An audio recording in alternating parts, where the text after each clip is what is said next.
What's up, guys? So this is MMA Intel. We're doing basically a fight analysis podcast. A lot of you guys that are probably listening probably know a little bit about who we are already. I do a lot of strength and conditioning and athletic performance coaching for various athletes and specifically combat athletes. Hitman and Kakashi as well often do some sort of Twitter spaces and group discussions on fight analysis that you guys have probably listened to prior. And what we're doing is we're turning this into a fight analysis podcast. We're going to break down the main event and the co-main event for this weekend's UFC. And we're going to take our picks. We're going to talk about paths to victory, how we think each fighter is going to approach each fight, how they could approach each fight in the most optimal way, and then what our expectations are for victory or losses on both sides.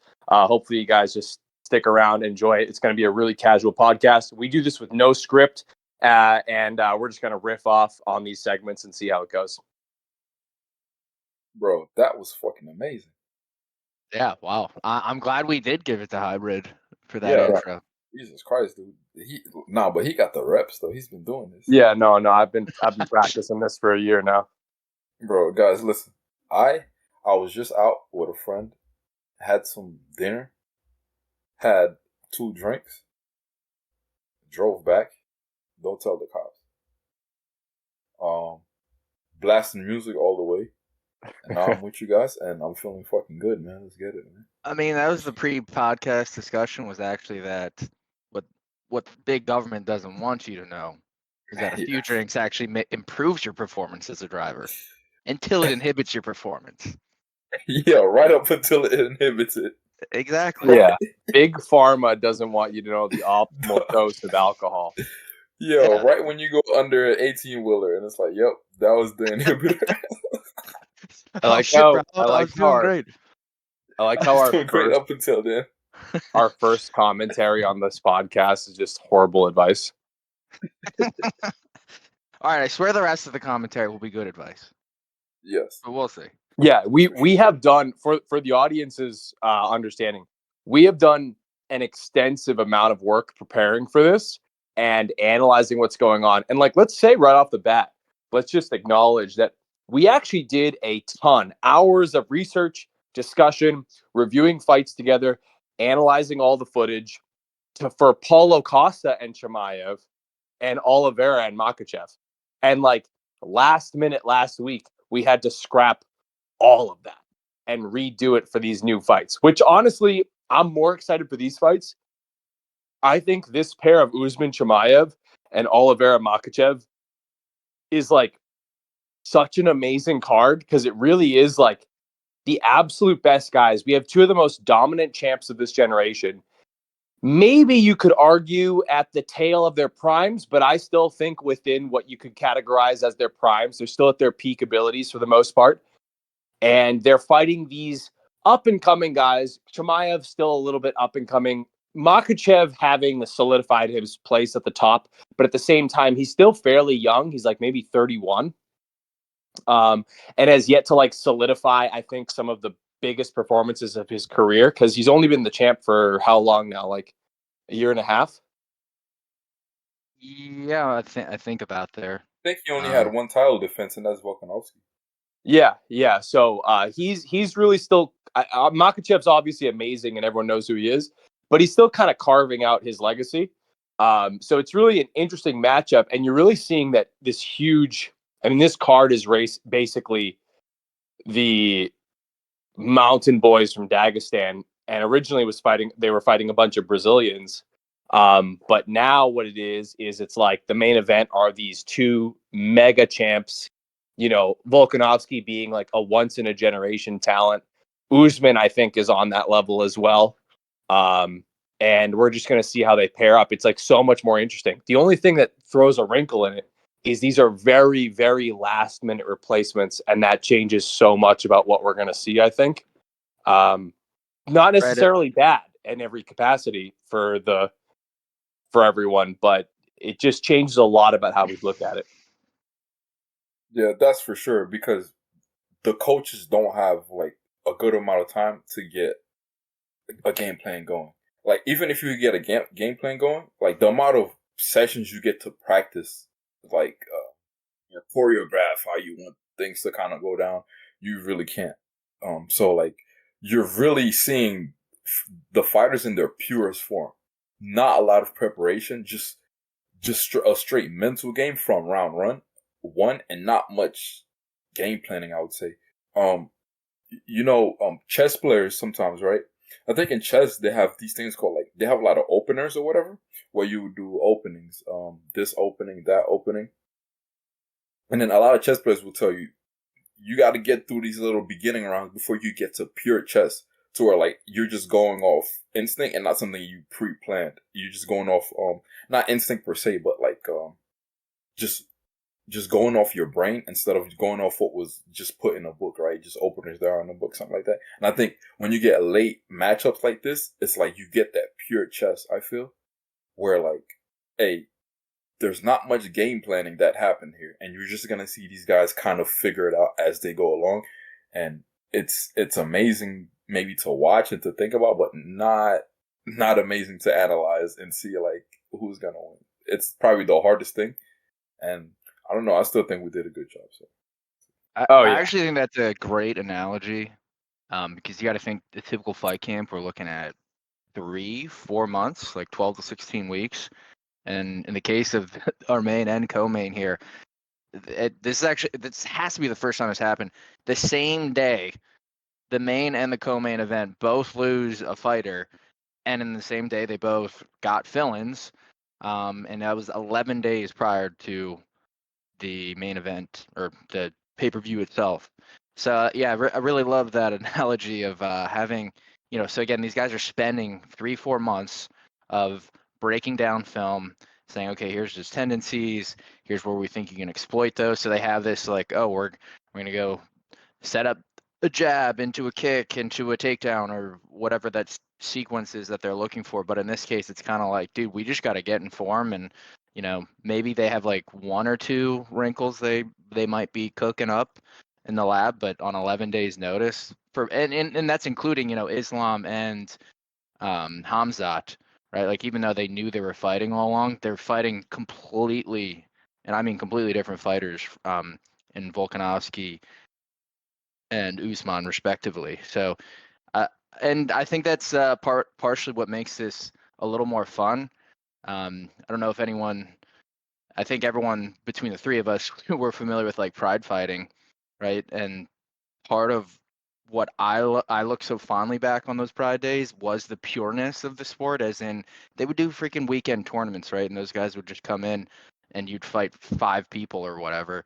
So there was no game planning. It was truly fighters just, what do you got? What are you bringing to the table? And I think this is the closest thing we can get in the modern iteration of MMA at the highest level. So pretty excited.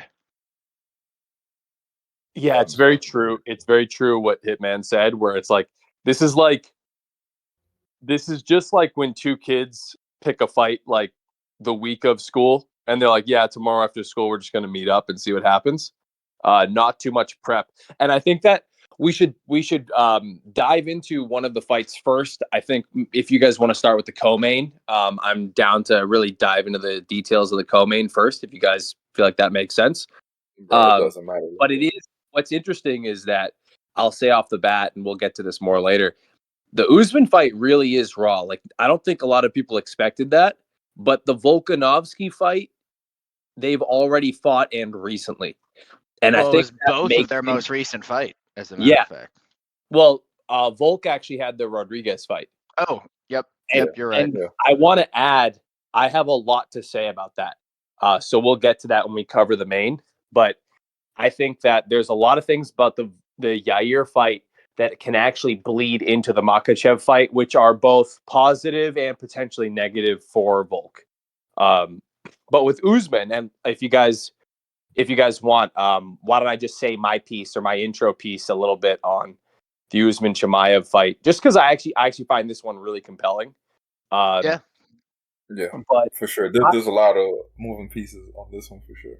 Yeah, they're both really actually tough to look at. Which also this is what makes it such a compelling card. But it's actually hard to analyze, not just actually say, well, what's going to happen, whatever. Even us doing research is difficult because there's so much noise in like the data, so to speak. The first one being the fact that it's 11 days notice, if this was like 3 weeks, 4 weeks or something like that, that would make it an entirely different ballgame. You don't even get a full 2 weeks to prepare.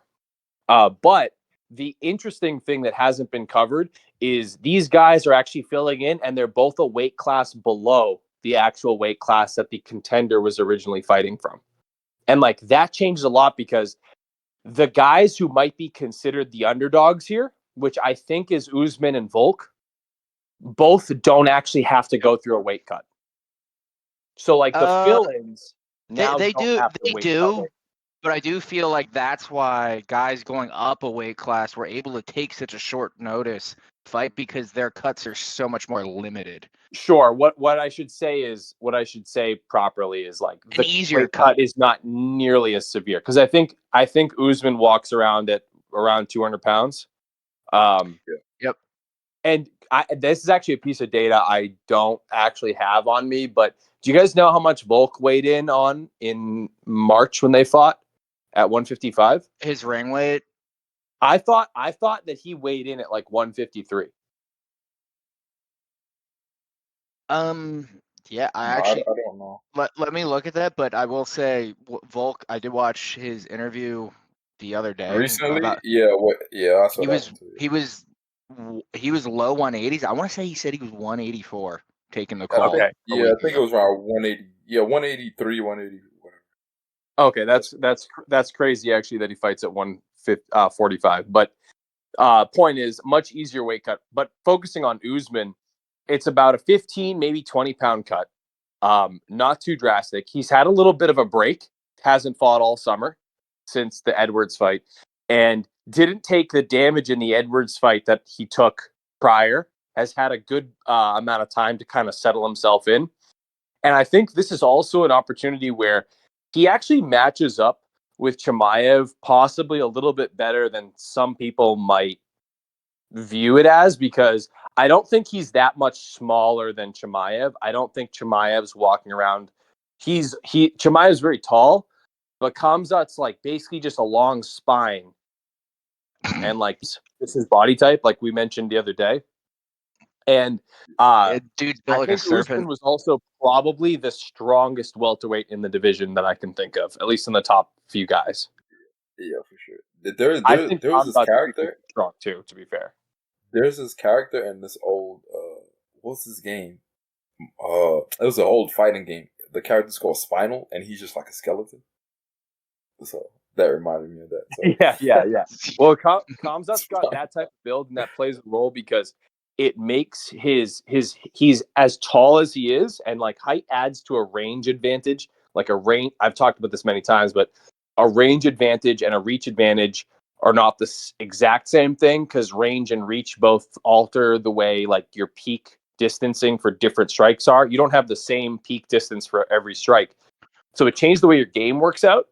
And I think Khamzat's tall, but Usman's actually got a pretty long reach. And He actually has the the reach positioning advantage. of the hips is different, like relative to each other. So Usman's ability to reach Khamzat's hips, it also isn't as significant if Khamzat was built more like Kevin Holland, because Kevin Holland's hips are really high up. Khamzat's actually are not actually that high up because it's a lot of spine instead of like a lot of legs, if that makes sense. It does Yeah, make yeah, the shot a little bit more awkward, and I think that contributes to his wrestling a lot. yeah. He has a long like thoracic length, like his hybrid. I'm actually stepping into your domain here, but it's like someone who has a femur length to thoracic length ratio, like that affects like your performance in certain lifts, for example. Like you Yeah, literally have to squat differently if you have like super long femurs versus if you're shaped like Hamza, where you have short femurs relative to your like hip to shoulder length. I have a exactly. He's Like like a question though. freak in that.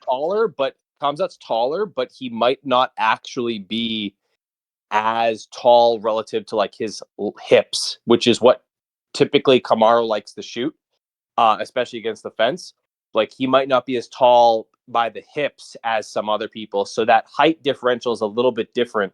He's probably going to have a range advantage, and he doesn't exactly have as much of a weakness in terms of the range relative to shots that someone like, if, I always say Kevin Holland because he's just like the best example of a super long limbed guy. He's built like Jack Skellington.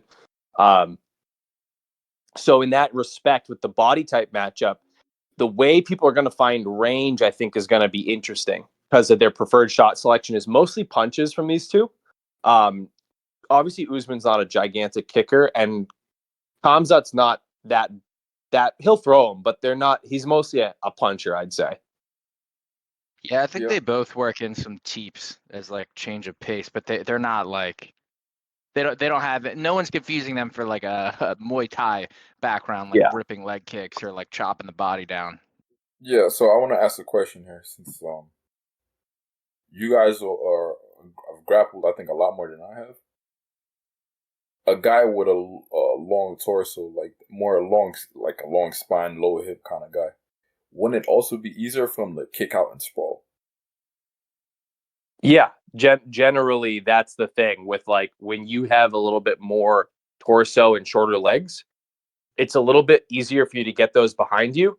And it's often a little bit easier because when you dig underhooks in, and Yeah, granted, this is like not a universal because everyone's style and the details of how they fight relative to another person are very individual. But if you dig for underhooks, there's now more space between your hips and your shoulders that you're digging for underhooks now too. Versus like if you're built more like Alex Pereira or Adesanya, there's a little bit less relative space. And relative space doesn't necessarily mean absolute space will matter. So if you're tall enough, you're still creating maybe too much space. You're going to stretch their arms out. They're not going to have great leverage to suck your hips in and take you down. But right. against guys of relatively similar heights, if they are able to put more space or their body has more space between their armpit and their hips and femurs, then they're going to be able to kick those legs behind them and create more distance. A lot harder to suck them in than if they were built like any of the aforementioned individuals. Yeah, I feel that. So Another thing too, makes it more interesting. to mention is the shot selection from both. I think they both favor the things that they hit the hardest with, specifically. Like a lot of fighters love weapons that do a certain job, but I've noticed that with both Khamzat and Usman, they really favor the tools that just do the most damage. And that's not a bad thing. But I do think they're both going to throw heat when they see it, and they both have a pretty solid rear hand. So I think a lot of it's going to come down to like on the feet. People are going to be trying to land missiles and see who can find the angle for their rear hand the quickest and easiest. And the way I think that that's going to play out has a lot to do with whether or not someone can be the pressure fighter because they're both pressure fighters. And when you have two pressure fighters, it's kind of weird because someone's going to end up dominating and the pressure, and one person's going to back up. And whichever guy backs up, I think is going to be playing with their B game. And I think that's going to make I a love noticeable difference. this is one of This the is going to topics be I'm most very interesting. Yes. yeah, the whole like two pressure fighters is I think probably the most interesting aspect or the meta of this fight of like you said hybrid who's gonna win is whose pressure is winning. So one, Hamza, we haven't seen him against another pressure fighter, so that's a bit of a question mark there. So I'm gonna draw a discrepancy between the two. They're both very, very pressure-oriented fighters. Like you said, they can absolutely crack with their cross. I believe, I know Usman. I'm pretty sure Hamzat against Mearshart. I think it was a cross that starched him. But anyway, they actually have quite different pressure, despite like their profiles being on a base level similar. Usman's actually I'm tempted to call him like plodding, or at least like he just moves really slowly with his feet, and he just kind of like slowly like he cuts angles off really well. So he wants to get you against the fence, like pretty much any pressure fighter does, and he cuts angles off well with strikes, or he'll underhook and just kind of like smother you against the fence. But Hamzat's more of he has more of that like Habib like frenetic pace. Like effing coming at you, dude. I'm sprinting at you. I'm throwing some wild shit. I don't care if I get caught a little bit. I'm coming at you, and I'm blasting a double leg as soon as I see an opening. And another difference is Usman doesn't shoot. Like he doesn't do really leg tackles. He'll grab a single leg, pick it up, and then like run the pipe sort of thing. But he doesn't shoot for doubles in like a traditional like freestyle wrestling sense. But Hamzat, like at the bell against Kevin Holland, for example, it was just like boom, sprint, blast double, just chain Yeah, wrestle, but that is wrestle true. fucked his face off. And I think Chimaev is more of a threat than Usman. I think he might win that pressure fight because Hamza can finish you on the ground, and he can finish you by knocking you out. So like I think there's so much danger in having that guy in front of you. Like you'll be more scared to make a mistake. I think because you could be scared of Usman, but you're never scared that Usman's gonna submit you. But if you fuck around on the ground with Hamza, you might get submitted. That's a good point, but can I also interject real quick in terms of talking about the pressure fighting and the movement, because I think this Yeah. is significant. That's so true about Usman. He takes a lot of half steps, and like his steps are very clearly drilled. Like he kind of trained himself, to his credit. He like found the right people for his camp, and he was like, I'm gonna put together my own team. And we're noticing a lot of people that do well tend to do that. GSP being one of the most classic, like old school examples. Um, and he basically drilled in a lot of traditional fundamental work, half steps that don't expose him. And he's a very, very grounded fighter with solid fundamentals. And I think that takes you a long way, where he's actually relying on his fundamentals and then letting his athleticism shine through them, rather than Khamzat, who kind of has a little bit of that, like you said, analogous to Khabib. He's sort of, in my opinion, this isn't always a bad thing, but relies on his athletic ability to find openings and to make things happen in spite of, like, in theory, there being an opening or a hole. And I think that results in Usman's reactions and Usman's ability to adjust being a little bit more flexible, because there's less holes and openings for you to expose with him than with Khamzat. And I don't think Khamzat has been in the ring with a ton of explosive and naturally super athletic guys, except for maybe Gilbert Burns, and we watched him struggle with him to a significant extent. I think his style doesn't lend itself to being super adaptable, like on the micro tactical level, due to like how the bounciness of his movement. And I think his defense will suffer. And that means, in my opinion, I do think Usman is likely to find some hard shots on him. I wouldn't be surprised if you see Usman if you see Khamzat get cracked for the first time really fucking hard. And I do think, to follow up with that one last comment, I do think Usman absolutely hits hard enough to hurt him, Oh God, yeah. Yeah, despite I would being a agree with weight that. class lower. I think both these Yeah. boys are gonna land some big shots, and it might be a bit of that sort of story of like who lands bigger shots first. So funny thing, like watching the Usman and what's his face, dude, Colby, yeah, and Kobe fights. Thank you for saving me there. I The read your Usman mind, bro. Kobe fights. One thing I was scared for Usman in this fight was like, hey, can he keep up really high pace? And I think back to the Kobe fights. Of course he can. Those were really a high pace fight that he really kept up with. And I don't think. that was who I was referring to a moment ago when I said, okay, we actually haven't seen Hamzat against any high level pressure fighter at all, but we've seen it 10 rounds of it for Usman against one of the at welterweight, and I don't think Colby would ever be flirting with middleweight as Usman is here, but like as we've the three of us have talked about before, like if not for Usman, it would have been Colby's division to run these last like 4 years. So Usman not only handled that pressure really well, but connecting that back to Hamzat, uh, yeah, Colby has more of that like pressure, like fast pressure. I'll take a shot to give a shot to shoot on your legs and just wrestle fuck you to death. And I don't think Colby landed a single takedown in 10 rounds against Usman. And he got some good shots in too. and this is where I'm giving props to Usman, how I think this is relevant to this fight is, I think at least once in the tape, watching the tape again, maybe even 2 or 3 times, he gets a really good deep shot. Like he has a deep single, or like he has the hips of Usman, and Usman's counter wrestling is elite in the MMA sphere. One of them, it's like you're like, oh, Colby's got a takedown. Oh shit, and Usman kind of does more of that. I see this in folk style wrestling more. The like body, the like top body lock, and like flips him over and like just created a scramble and then got back up to his feet. Right. So I'm really curious. I actually hope Hamzat shoots because I want to see how those exchanges play out. But I think that's where Usman's particularly strong with his grappling. Is he loves those exchanges. He's really competent in that defensive counter wrestling.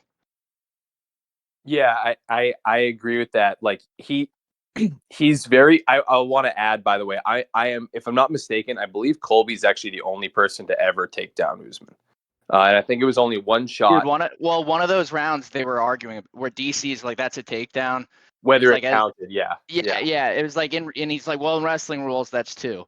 But like the statisticians at UFC were not counting it live. Yeah, Anyway, yeah. It ended up not. Well, here's the significant part: is let's say do both knees have to touch the ground for a UFC takedown or something like that. I think you maybe need 3 points of contact and like points. And then I think on the ground. Usman got his knees down, but he didn't get his arm down or something. I don't know. Yeah, whatever it is. The point is, like, regardless of how we categorize it, the closest he's ever been to getting taken down was Colby, who, to be fair, like Colby's style is not ridiculously dissimilar to Khamzat in some ways. And he got him down like one time in theory, potentially, and did nothing with it. I remember that being the significance of it. I was like, it didn't matter. It like literally didn't affect the fight.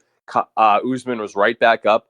And that's why I actually do have a lot of faith in saying I think Usman doesn't like to shoot because of his knees, but I think that his knees aren't much of a problem when it comes to stopping the wrestling. So I actually think Khamzat's going to struggle getting a sub against a guy like Usman, unless, and this is the one thing that we need to also cover, unless conditioning is a problem. Because Khamzat's going to be ready for, those 5 rounds, I think. Maybe at least fitness-wise, maybe not tactically, and that's another thing we can cover. But fitness-wise, he will. I'm not sure Usman will, but Usman has also basically never gassed out. So how fit is Usman in the offseason, and how fit is he while he's recovering from these Edwards fights? There's an unknown here in the grappling. We've seen Usman fight off takedowns, and he basically got like what 93% takedown defense or whatever, right? And I think if it wasn't for Colby, like he would be 100%, something like that, right? Yeah. One thing we haven't seen is we haven't seen him face that Russian endless takedown chain. We haven't, but I'm still gonna go back to Colby. Like Colby is a fucking nightmare in a again. Maybe I understand, but chaining takedowns like the Russians do isn't the same as like the American style. Like, hey, I'll shoot a double leg, and if I don't get it, it's okay, and then I'll shoot again maybe. But that chain takedown of like, oh, you're going here, and like, I know maybe I won't get this one, but then we're going to keep going, and then I'm going to keep trying to get you down. I'm going to get you up against the fence. I'm going to drag you down. And like that style of like chaining takedowns after takedown, like that. I don't know if we've ever seen him deal with that not style. to go on a tangent, and I'm like agreeing and disagreeing here a bit, but even Islam, who is great friends with training partners and Habib's now, I guess more so technically his coach, but if you go back and watch Habib's fights,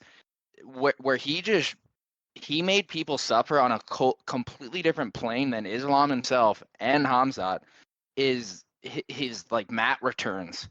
So he would as someone is doing all the right things, like getting their base underneath themselves, and he's like doing like a hip ride, they're starting to build back up, and then he would do that like pull they've been calling it the Dagestani handcuff in UFC. I think there's a older school technical term in freestyle wrestling actually, but like pulling that far side hand and just like breaking them down, or shifting to the other side and then sweeping them back.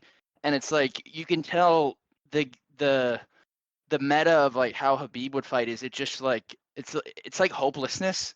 Like he's just making you feel hopeless as he's just breaking you down again and again and again. Yeah, that's how they train. I feel like I think that's where they differ from a kind of American wrestling. Like when we see in the UFC, like you see these guys like they're chaining, take like so like you stuffing the takedown for an American wrestler. That's the end of the takedown. For like those Russian guys, they just got started. That you stuffed it, and they're gonna step into something else. That was just step one. So like they're shooting for that takedown, but it's really just step one in their mind. Whereas an American wrestler, that's really the last step. That's just step one, and then they chain more things together and more things together. And I think that's kind of what we saw with that fight with Hamzat last fight, right? Where he got the sub in in 2 minutes or something. Or like against Kevin Holland. Yes, against Kevin Holland, and then he was just going and going and going and going and going until he got it. Like I do think so. You're right. Against Kevin Holland, he just had like basically like a 2-minute chain wrestling sprint that just wrestle fucked him into literal submission. But interestingly, he straight up couldn't do that against Gilbert Burns. I don't think he tried though. It didn't seem like he did. He got Gilbert down once, and then he just got up. I don't think he didn't really. That's a question of getting into Hamzat's head, though, right? Like he did shoot, but was it like that's just to change the pace because I want to knock this fucking dude's head off, right? Yeah. Like, and okay, and I think that's what you're positing here, which is fair. We just don't know, and if that, let's say that was the case, well, is he going to be the same? That's a knock on him as a fighter. If that truly was his mentality, was it he couldn't do it, or was it he didn't care to do it because he stubbornly just had to try to knock out Gilbert Burns? And if so, he's a bit of a dumbass to be completely frank. Yes, there's that also, but I think Gilbert is also a different fighter to where like that guy's an ADCC fucking champ or some shit, right? Where like there's multiple time world champion. There is a real submission threat to dealing with Burns on the ground. Like that's a real deal submission threat that you don't have necessarily with Usman. Like we've never seen Usman like very true up a triangle. Like you know what I'm saying? Like yeah, Usman actually that's one of the more peculiar holes, or I'm not gonna say hole, but lagging pieces of his game, in my opinion, is the fact that he's as dominant as he can be with like his pressure fighting into grappling, on the cage or otherwise, and then getting people down, but then it just ends there. Like good at getting people down and holding them down and doing a little bit of damage, not the like John Jones or Habib style damage on the ground, but just kind of like does some damage and then wins the round, right? Whereas that is something I'll say, like Hamzat, when he does get you down, is gonna punch a hole through your head and then choke you out. I do think Usman's fight with Tyron, he did just he was a lay and pray on. Yes. It was a lot of lay and pray, which you don't see much anymore. The UFC did a good job, I think, of disincentivizing that, and fighters did move on from that, which made grappling a lot more exciting. But I want to add some of the things that you guys just talked about. One, totally significant, the chain wrestling versus the single shots. And so a lot of these Eastern Bloc fighters love to just be on offense, and they're comfortable like saying my part of my defense and part of my control is just going to be that you're always defending my takedowns and I can chain them. American style wrestlers seem to be a little bit more about waiting for a moment to time a shot and then taking it. And you notice that even with the striking between the two. I think Usman is a lot more selective with his shots. And Khamzat's a little bit more like going to throw things out there. Khamzat's very much like he will literally shoot, no glove touch. Like he'll just shoot upon running at, like, much like McGregor will like used to start fights by like running across the cage and throwing like a scissor Spinning kick. wheel kick. Yeah. Yeah, like he just wants to immediately establish dominance by saying, "Look, this is what you're in for." Kamzat will do that with a shot, and like that does the job really well for him. Usman's never going to do that, but Kamzat against guys who can't grapple, I think can get the takedown in the middle of the cage. Against guys who can a little bit, he needs to be against the cage. And so it's a question, I think, where I don't think he's going to get Usman down in the middle of the cage, most likely. It's going to be if he can pressure him to the cage, and it comes down once again to who's going to win the pressure battle, which I do think is likely to be Kamzat, especially in round 2 and 3, due to the pace and the fact that Kamzat's probably in better shape. Yeah, I think Hamza probably wins that pressure battle. To be honest. I also would say on top of that too, the issue between those two is also going to come down to like if Kamzat ends up respecting Usman, because I think Usman is going to respect Kamzat. Yeah. If Kamzat respects Usman, you might see him act a little differently like he did with Burns. And I think Usman's very capable of garnering that respect. We'll see right away, by the way. There's going to be no feeling out period. I think Kamzat's going to come right out, like he Yeah, always It's does. gonna be I one don't of think he's those. a Philly guy. Yeah. So you're It's going gonna to be one figure of out those 30 in a seconds minute. in. Yeah. You're going to figure out in a minute if Kamzat's gonna be like able to just control him, or if Kamzat's like, hey, you're not actually able to breach these defenses so easily. You're going to have to find a way to do it. Totally different fight after that, because then your test, I think Usman can find a way to win. Can Kamzat find a way? Because what we were discussing with the Burns fight is Kamzat, we're not sure there. He might have been respecting the submissions from Burns a little bit, which also tells you that Kamzat can get nervous in a grappling context if you have subs from the bottom, if that's the case. Or is Kamzat giving into his ego and making horrible strategic decisions for other reasons? And if that, either way, that's a potential red flag for him, because if he is not able to find the right way to win, he's at a major disadvantage, because I think Usman will. All right, guys. I think we're good enough on the co-main. You could find our picks on our Substack. We're putting out Yeah. our We'll, fight we'll, picks. we'll get more Who we'll we get more think into the Vegas lines and how to think about who we betting if think you're a will win. degenerate like that. Yes, sir. But I think we laid enough down for the co-main. Let's go to the main event. Let's go to the Volkanovski. So Yeah. right off the bat, I want to say, I think everyone's doubting Volk. It's not illogical to do so, but I just want to set the tone here. This is different from the last fight because it's more like round 6, if that makes sense. And I think that changes things up a lot.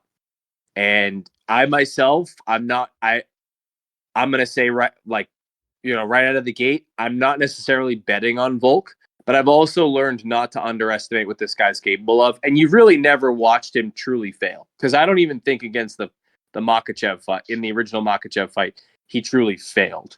It was one of those fights where it's like Makachev got the W, but Volkanovski kind of also, quote, won in terms of proving he absolutely belonged in there. And you could argue He he won. absolutely belonged, and as the fight wore on, quite literally down to the final seconds, Volk looked better and better, and Islam looked worse, simply put.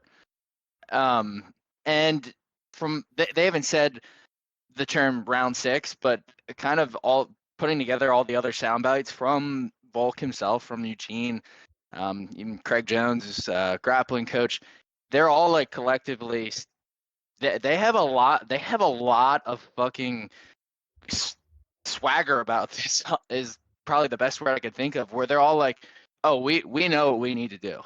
We know what we need to do, and we're ready to go fucking get it. So they are very much of a We saw what transpired. Volk himself in real time, which part of why I love him so much, or just really admire his game, is his fight IQ is just out of this world. Like, he probably evolves mid-round, between rounds, throughout a fight, probably better than anyone in the game today, and up there with the best ever. Yeah, he's And up there with John Jones, I think. Or we're like, okay, it's round yeah, 3. I'm losing this fight, and we have to change this up right now. and they can and what's like, it's one thing to be like, Well, oh, I know I'm he's struggling with basically this. It's another thing to actually implement what you know needs to be done. Yeah, for sure. he's basically the guy that is gonna find a solution to the problem in front of him no matter what. And I think in order to beat him, you have to find a way to slow him down enough that you're winning while he runs out of time, which is exactly what Makachev started to do. Um, and the only way I think he got away with that is being bigger, to be fair. So in that case, we also noticed that Hitman, you brought this up when we were talking ourselves. The coach's corner is such an underrated aspect of a fighter's ability that doesn't get talked about. Is like, how effective is their corner, because they contribute so much behind the scenes. Obviously, Yeah. Volk has arguably the best corner in MMA right now. And while Javier Mendez is a legend and has produced, I mean, honest to God, Javier Mendez may have produced like the most champions I can think of, really dominant ones specifically. But at the same time, you presented something when they were interviewing him. He didn't seem quite as invested in saying we need to make a big change. And so does this mean they're preparing for the same type of Volkanovski or not sweating the change? Whereas Volk's team, I think, is ready to come out with some major adjustments. And we can talk about what those adjustments probably should be. We discussed it ourselves, and I think it's worth diving into those. Yeah, we should go over it a little bit. So Javier was doing an interview with some uh some YouTube channel or whatever. I think it was Submission Radio, something like that. I forgot what the name of the interview. And then they asked him a question like, "Hey, what are you doing to prepare for this fight?" And then he was like, nothing. I don't really watch footage or whatever." He Yeah, doesn't like to he watch really old hand fights waved or it. something like that. Yeah. He doesn't. He said he doesn't like to watch old fights. It keeps him up at night, and that was a huge red flag for us. We're like, so you didn't review the last fight. So like, what, you're gonna scramble to try to piece it together now? You didn't debrief it. Nothing. After the fact, you didn't go look at it and be like, okay, here's what we did right. Here's what we did wrong, and here's what we need to fix if we like for our next fight, right? Instead, he just kind of hand waved it, and he was like, "Well, the fight is done. I'm I guess it's over." actually genuinely curious if that might be that a bit of a cultural thing. Like, you know, we don't, we'll never like truly know, because no one's ever going to fess up to like some catastrophic error in their coaching.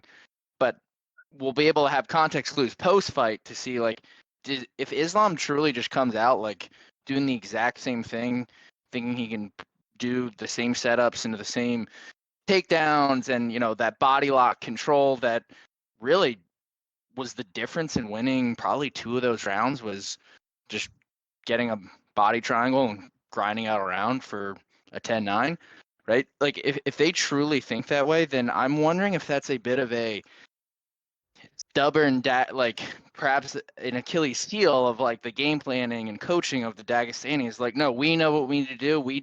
This is how we coach, this is how we train, and this is how we show up for fights. And it works. And it has worked. But you haven't had to fight Volkanovski a second time around when his camp is just sitting there autistically, obsessively saying, how do we break this down bit by bit, piece by piece? What are the edges that we need to win by to turn those exchanges that we were losing into wins that lead to the win of the fight? Yeah, and we've seen these guys have rematches and win rematches, right? We seen him with Adesanya, right? That's one of the best by proxy, and totally different fighter, obviously, but Yeah, same team, same coach. And it would that fight's in what he's referring to for those who are not clear on it, is Adesanya versus Alex Pereira. And Pereira was really this dude's boogeyman, dating back to their Muay Thai days. What was it? Between UFC and Muay Thai, he was 0-3, 0-4, I think, versus Pereira. Yep. Anyway, I think he was only knocked out once in Muay Thai, and it was Pereira, and he put him on fucking oxygen in the ring. It was so bad. And Yeah, I then think Pereira knocked him out twice in kickboxing, once in MMA.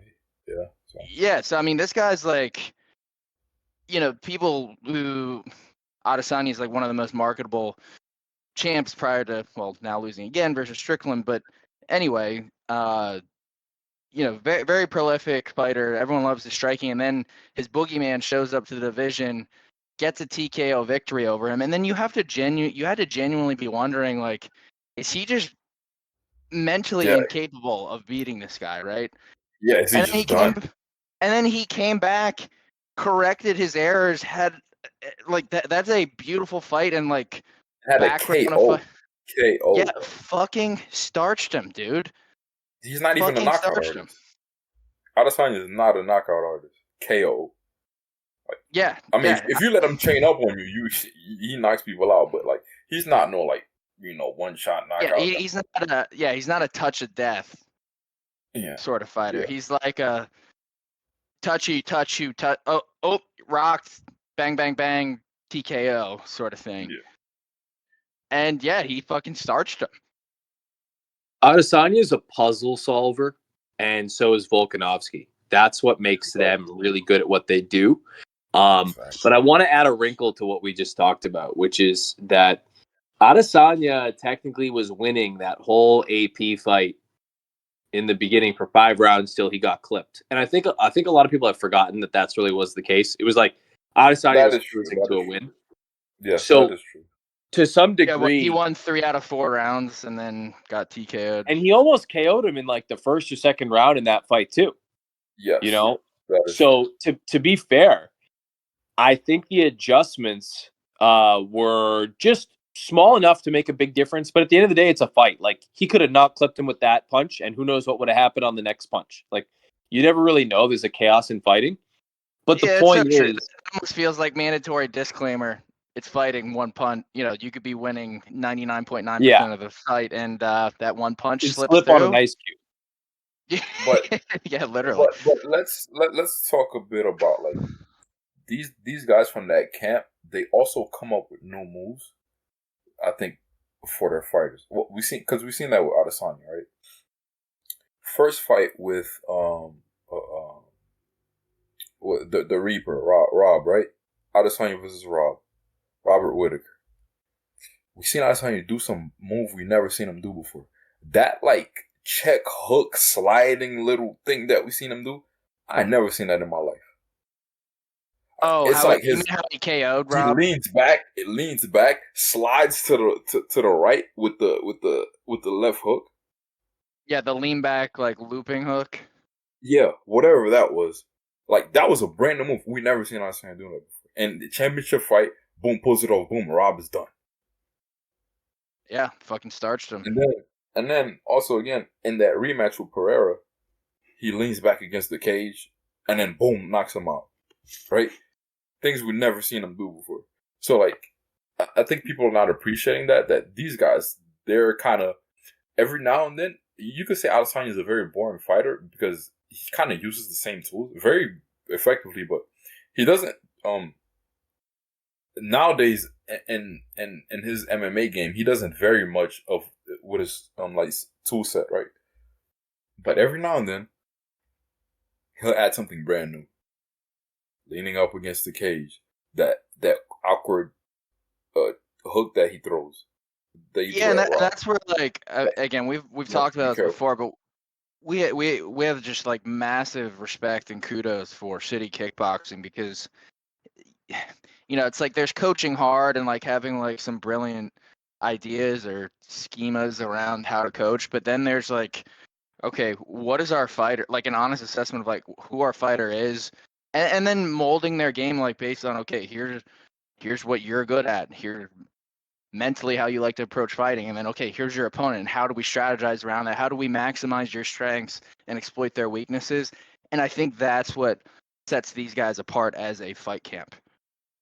Yeah. And just like a quick anecdote, but literally, like, we were talking a week ago, the moment that they announced the rematch here, and one of us said, I think it might have been me, but one of the first things I said was, like, I can guarantee you one thing that they're going to be problem solving for, that City Kickboxing for Volk, on like how to neutralize what helped Makachev win that first fight, was that body triangle. He got to the back, I think, twice, and again grinded. Just, it's a back control, but in essence the idea of like lay and pray. Like, he didn't do anything, but he controlled the round, got to the back, controlled the back, wins the round.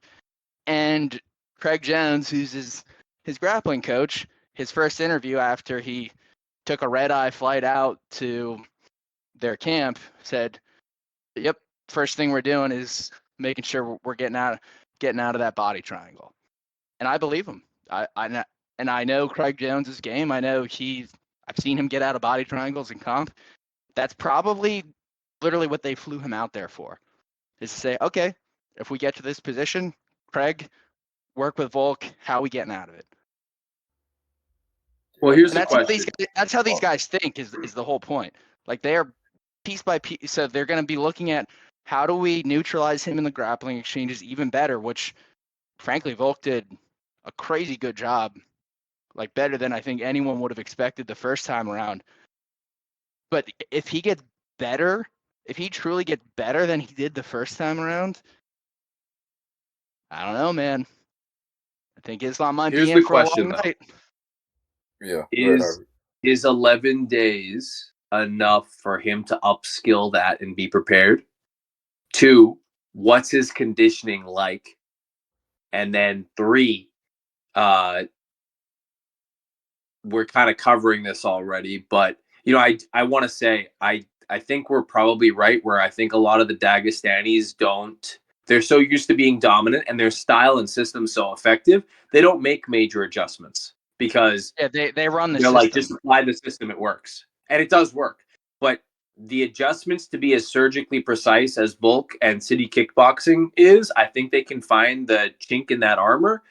And the question really is, does Volk have the conditioning and the time in order to prepare that? Like everyone, jokes about as a meme. It's like, Batman's gonna win whatever battle with prep time, whatever. Everyone says that on every meme. It's like, Volk will probably do that with prep time, but he might not have had the prep time, brother. And I'm just playing the devil's advocate here.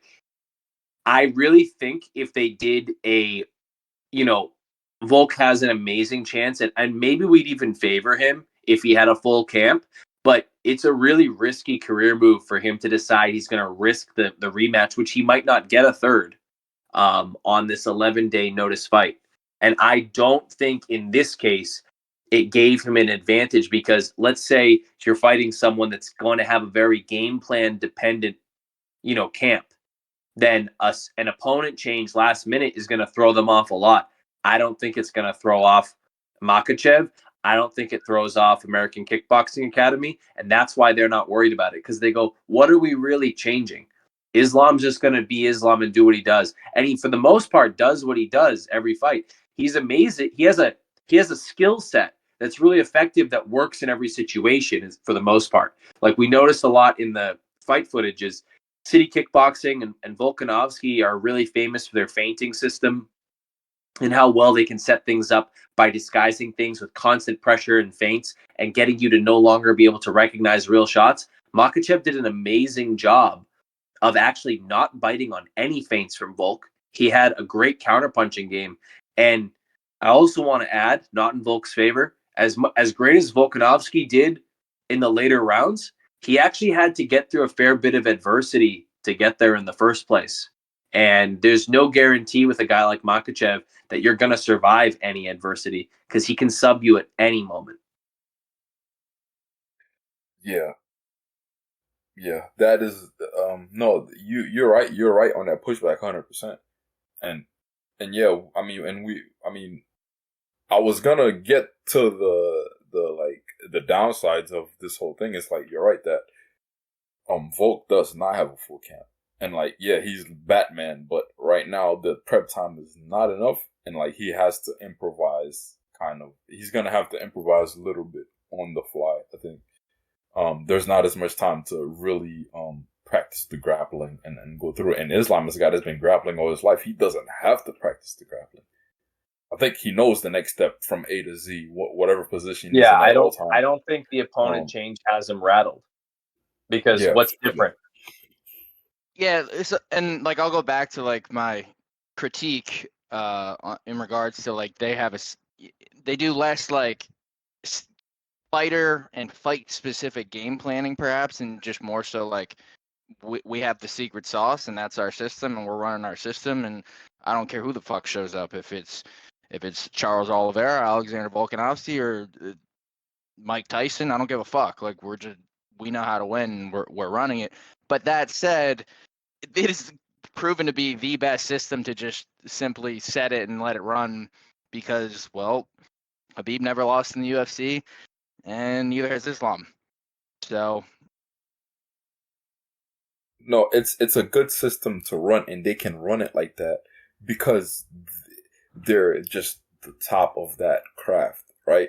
So like, and the grappling as a tool, a skill set. I always talk about how like there's a finality to grappling that striking doesn't have. Like there's no puncher's chance in grappling. Particularly their fucking grappling, dude. In Yes. MMA, There's no puncher's chance. If you've been doing it for 10 years, the guy that's been doing it for 2 years is just not going to beat you, right? There's not enough chaos in it. There's just not enough chaos. Yes. There's not enough luck involved in grappling. Like, you don't luckily submit somebody, right? Like, you had to go from position to position to get there, right? Or, and there's such a finality to it, and they've been doing it for such a long time, longer than everybody else, and they get to do that. They get to be like, yeah, opponent change, doesn't matter. Because they're on top of that skill set, right? Sorry to interrupt. I was going to say, can I boil down the question? I think this is the essentials of it. We're saying is Makachev's probably coming in equal fashion to the last fight. I don't think much has changed. I don't think he's planning on doing anything much different. Yes, I think he throws a 1-2 and then he grapples. Yeah, he just throws a hook cross, and he has his takedown system, and he has a pretty good counter hook cross, and that's what he relies on. Yeah. Is Volkanovski's fitness and his adjustment ability within this time frame going to be enough to do better than last time or worse? And I think that's a really, really hard question to say. And I think if you have to make the safe bet, where I'm leaning right now, is I think it's not quite enough time to really say that I favor Volk, but I don't put it past him to be able to pull it off. Here's where I think this fight differs.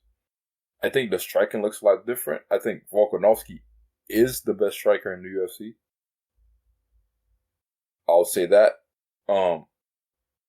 He is the best striker in the UFC, and I think he'll make an adjustment for this striking. I think it looks a lot different. Whether it works out or not is going to be a question mark, but it's going to look different from last time, and I think it's going to be slightly in his favor.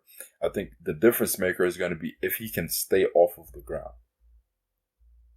Yeah, that's if fair. He can do that. If he can do that for long enough, I think he has that chance of like being double champ.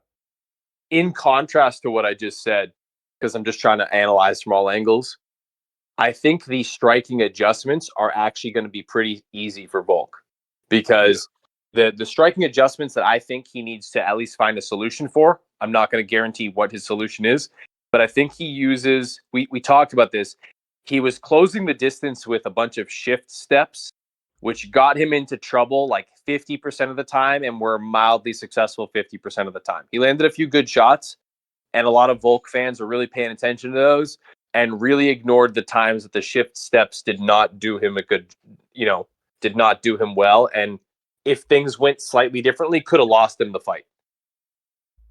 So I Yeah. think the shift steps, he needs to find a safer way to close the ground. And I made a short YouTube video about this a few months ago, where I actually used the Yair Rodriguez and Volkanovski fight as an example. But when you're dealing with someone that has a reach advantage on you, you don't have to always blitz them and chase them down to close the gap. You actually can counter guys. And in his case with Makachev, he'd be having to counter the counter fighter a little bit, because I think Makachev mostly likes to throw that cross hook counter. You have to pull them into you. And if he's able to do that artfully enough, then I think he can close the gap a lot safer. The only thing he has to be concerned about there is if they collapse and clash into each other too much, that could turn into a grappling exchange, which he wants to avoid. So it has to be done perfectly. But if he does have that on point, again, doesn't have a full camp to make it perfect, but if he does have that on point, I think that's a solid option for him to be getting off clean strikes and not putting him into that counterpunch situation. Or the other option is he could actually just cycle more defense. I'm thinking about this as I go along. In the later rounds, Volkanovski already made that adjustment. Now that I think about it, I think he started actually throwing the initial strike and then moving his head more as he shifted, which allowed him to kind of roll the counter shot. So if he treats this like round 6 and he's fighting the way he did in round 5, I think that he has the striking on point. I don't think he needs a ton of time to make that adjustment. It's like, can he deal with body triangles and can he keep himself off the fence? Yeah, that's going to be the huge issue for him. Is can you stay on the fence? He was actually reversing Islam on the Yeah, fence. that's true. So like That's true. maybe that's not a huge concern. Is can he stay off the ground? Um, Which at yeah, least one of those rounds that Islam won was set up by a Volk, kind of blitzing in. It's like a feint that Islam would not bite on. Then he would blitz in. I think the first 2 that Islam quote unquote won was he cracked him with that cross that he loves to counter with. But one of those, I think I want to say off the top of my head, round 3, he actually like as Volk blitzes in, it sets up a takedown for Islam, and then that's where he got to the back, controlled, gets a 10-9 round by controlling the back. yeah, So I think it's as important for the striking as it is those avoiding easy lame prey round wins for Makachev. man. This is fuck. This is alright. So the question for Volk here is gonna be, can he stay on his feet for at least 3 rounds? And if he can do that, he can pull off the W, I think. Yeah. Yeah, I would agree with that, actually. Now that you think about it in terms of breaking up into rounds, I think that it comes down to, can his conditioning last at the pace he needs to win 3 rounds? Because he needed a solid pace to win those. I think that's not in his favor, to be Yeah, frank. it's not in his favor, but I think he's one of those guys that trains even though he's not fighting. Yeah. So, I think it'll be there. For whatever it's worth, pictures are just pictures, but people are sharing those pictures where they see the type of shape he was in previous and now. And I know he doesn't have to cut a lot of weight, but it's possible, just because he's a little pudgier now, it's possible he has not been putting in the rounds at the same degree. He's probably like off camp waiting for Taporia. But tactically speaking, I think he has the tools. He probably needed a longer camp. If you want me to make a, soft pick right now, I say edge goes to Makachev. But if you run it 10 times, Volk probably gets 4 of them.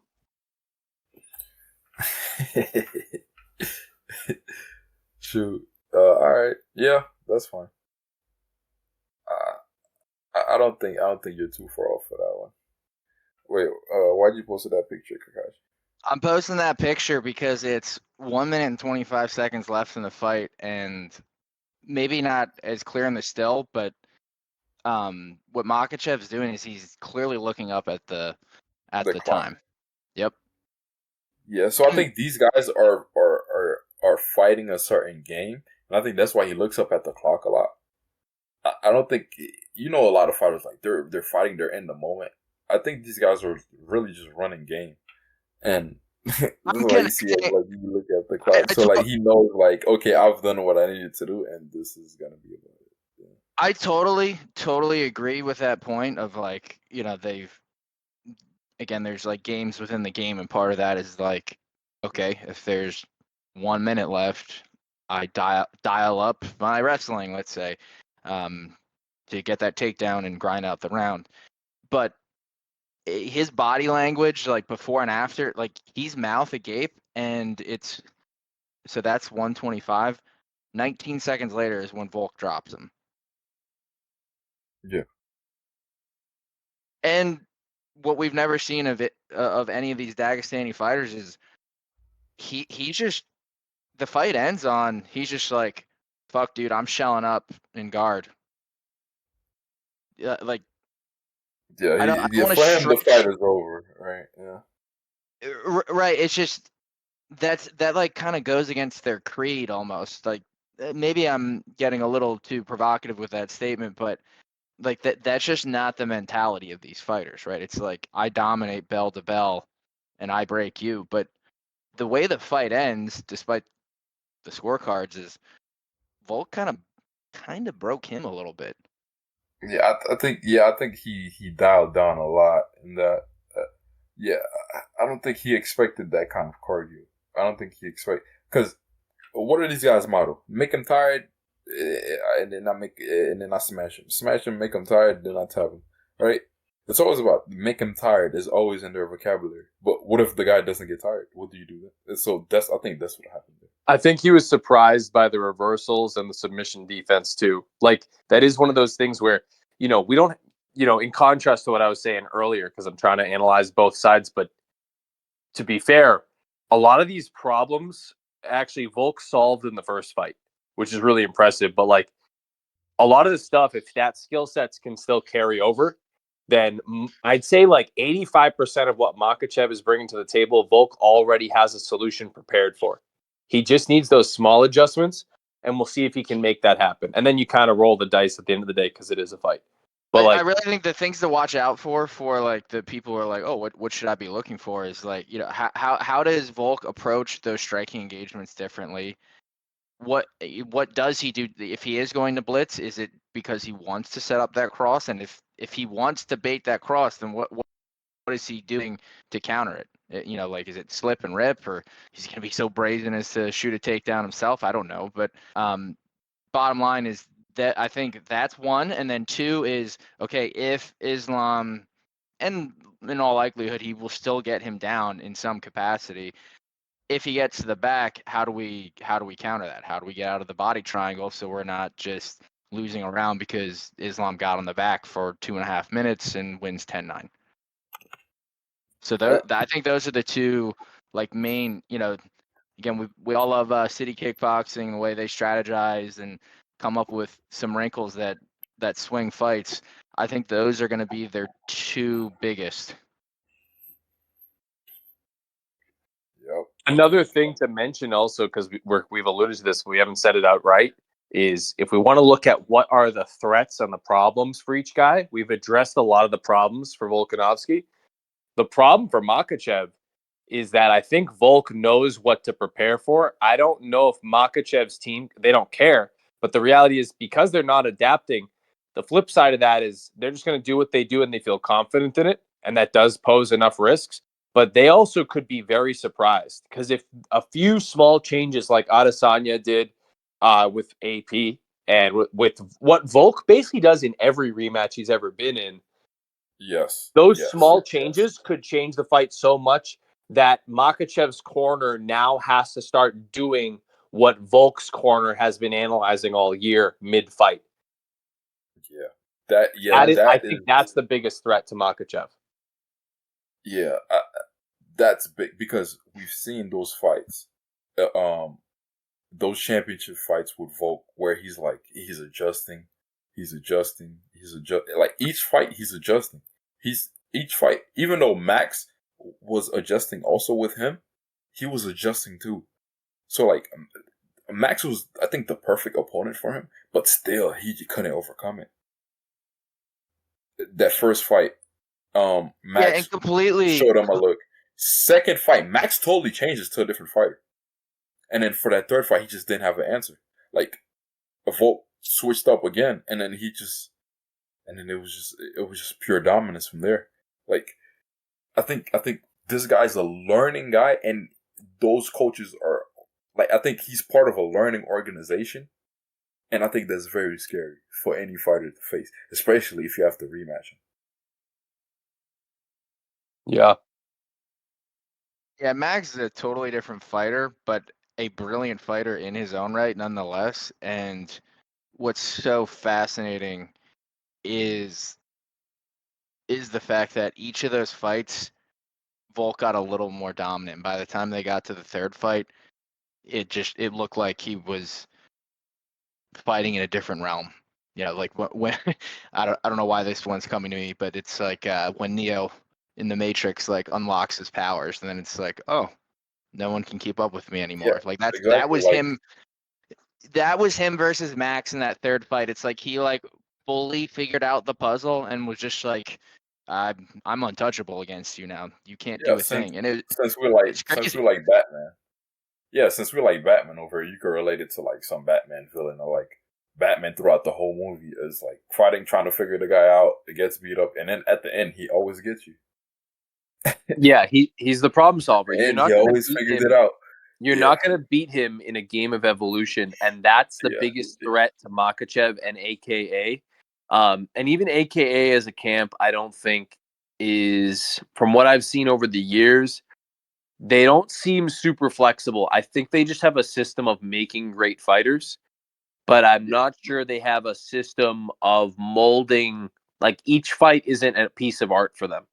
It's like the fighters It's we have our themselves. system.